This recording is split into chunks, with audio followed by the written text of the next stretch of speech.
High, good morning বন্ধুরা, তোমরা সবাই কেমন আছো? আশা করছি ভালো আছো, আমিও খুব ভালো আছি। Welcome to Bengali blogger Sonali. Welcome একটা নতুন ভিডিও নিয়ে। আজকে সকাল সকাল উঠে পড়েছি, কারণ ছেলের আজ উচ্চ মাধ্যমিকের তৃতীয় পরীক্ষা। সেই জন্য সকাল সকাল উঠে ভাবলাম রান্নাটা সেরে যেতে পারলে অনেকটা কাজ হালকা হয়। সেখানে কিছুই না, শুধু ডিমের ঝোল করবো অমলেট করে, আর পেঁয়াজ কালি আর লাবড়া তরকারি হয়ে গেছে। আর সেজন্য শুধু ডিমের ঝোলটা করবো, তাহলেই হয়ে যাবে। আর ভাত উনানে চাপিয়ে দিয়েছি, অর্ধেক রেডি হয়ে আছি, শুধু শাড়িটা পরবো, রওনা দেবো। তা চলো তোমাদের দেখাই। দেখো টকবক টকবক করে ভাত ফুটতে লেগে গেছে। এখানে আমি কড়াই নিয়ে নিয়েছি, এখানে আমি ডিম নিয়ে নিয়েছি, আর এখানে আলু পেঁয়াজ কেটে নিয়েছি। এখানে বাসন কটা পড়ে রয়েছে, মাজতে হবে। এখন আমাকে রান্নাটা সেরে নিই, তারপরে বাসন মাজবো। তার জন্য কড়াইতে তেল দিয়ে এক এক অমলেটগুলো করে নিই, তারপরে আমি ঝোলটা চাপিয়ে ফেলবো। ডিমের অমলেট করা আমার হয়ে গেছে।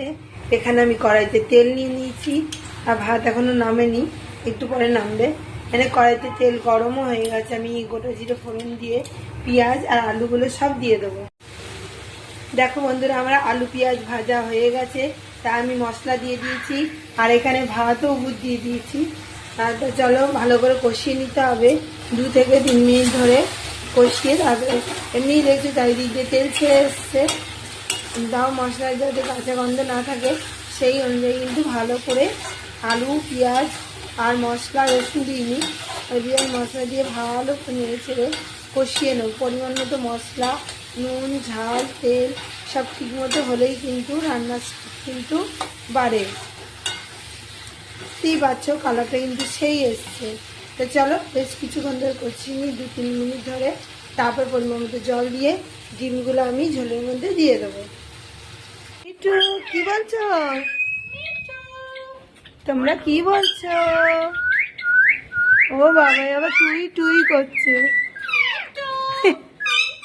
এই দেখো এখানে একটু শালি ঘুমোচ্ছে।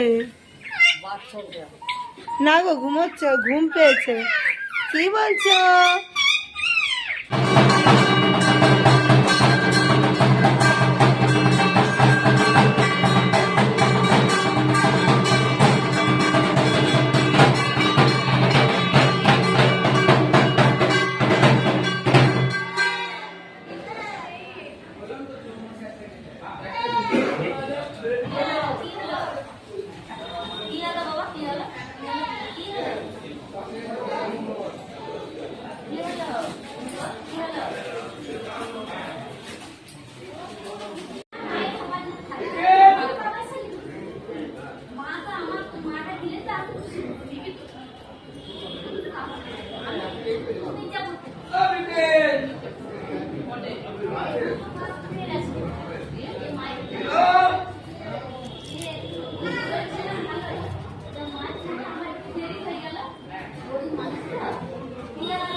স্কুল থেকে বাড়ি এসে আর তোমাদের কাছে আসা হয়নি।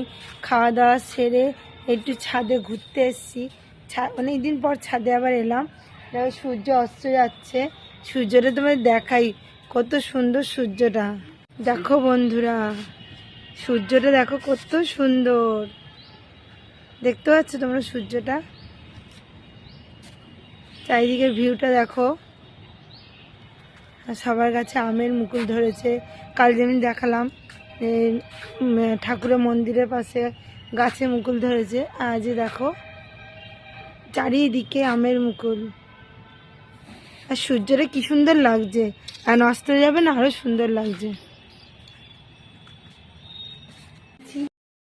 যদি ভালো লেগে থাকে অবশ্যই চ্যানেলটা সাবস্ক্রাইব করবেন, লাইক কমেন্ট শেয়ার করতে ভুলবেন না।